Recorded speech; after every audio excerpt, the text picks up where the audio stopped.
introduce Perkins from Medlin One, and would you like to say what role you play at Medlin One?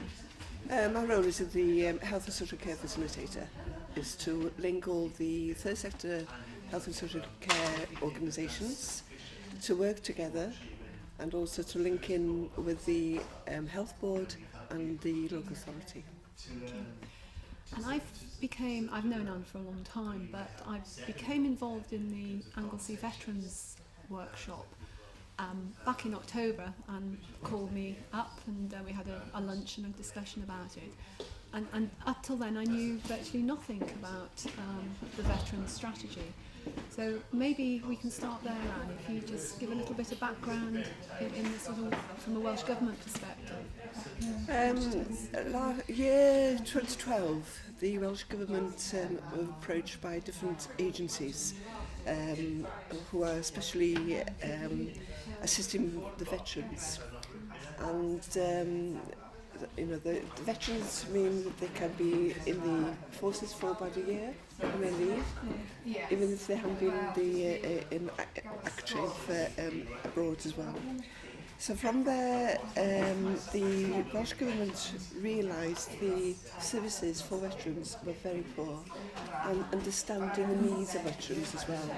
So in North Wales, James Jones from the Welsh Government held a veteran workshop where a wide range of agencies came together, including local authorities, the British Elder Health Board and all the relevant organisations to come together.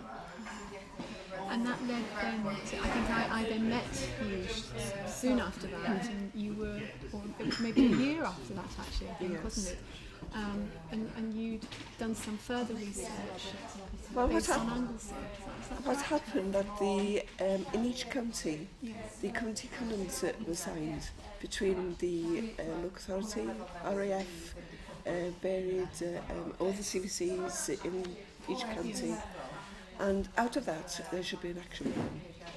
The covenant was signed, and nothing had happened in between time, which is a good year. And then they came to, and I thought, because of my interest anyway with veterans, having been married to one, and my father being actually in World War One, I felt quite strongly on the needs of these people, and I think what has not been passed on is the understanding their conditions, their needs, and not just them, but the families. So something very close to your heart. Yes, yes. So perhaps, because I got involved around that time really in the discussions, the early discussions, but we then planned, we had a meeting, I remember, which was like a multi-agency meeting. Yes. I remember coming along as a fly on the wall almost.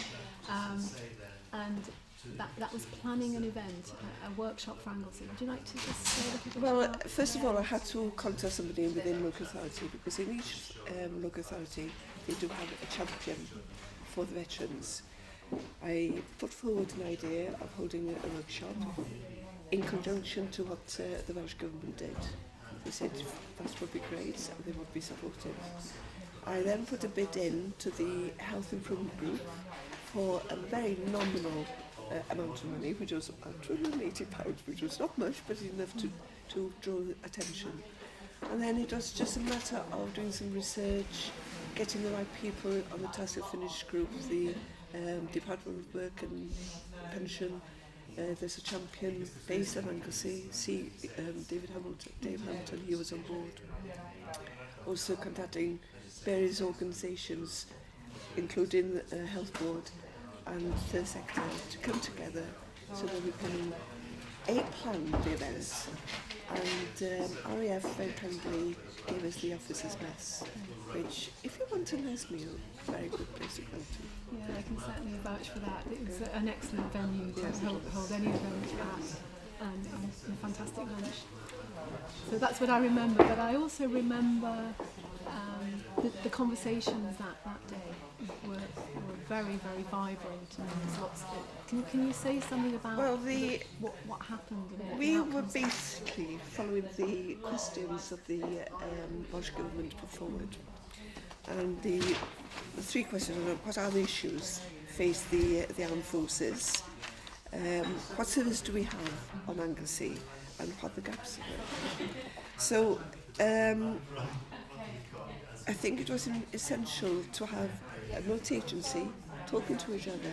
The aim of the workshop was to identify what services there are in place, what are the gaps, and how are we going to move forward with the action plan. This was done, and the feedback was very positive. And one of the feedback was, well, people from working in the health board, for instance, director of therapies, hadn't heard of half of the organisations out of the community, nor aware how everybody can work together. So it was basically on housing, social, health, and a lot of other issues that rose. One of the lack of is understanding the veterans. Some said, well, veterans the terminology veteran is not quite, veteran, you think of older people, but there's a lot of young people leaving, so that's a problem. And because of the situation that people are living in the communities, they become insular, and they've quite often become antisocial because of the condition they have when they come out. So that was very much emphasised. We're very fortunate. We had a GP attending as well, and it opened his eyes. So I'm hoping he will pass on information to the other GPs on the island. And I think one of the key things was to have a simple point of access for the veterans to find out what work or what services are available for them. The local authority has since started a website, especially for the veterans, and I've since have developed a directory for the veterans with all the relevant organisations.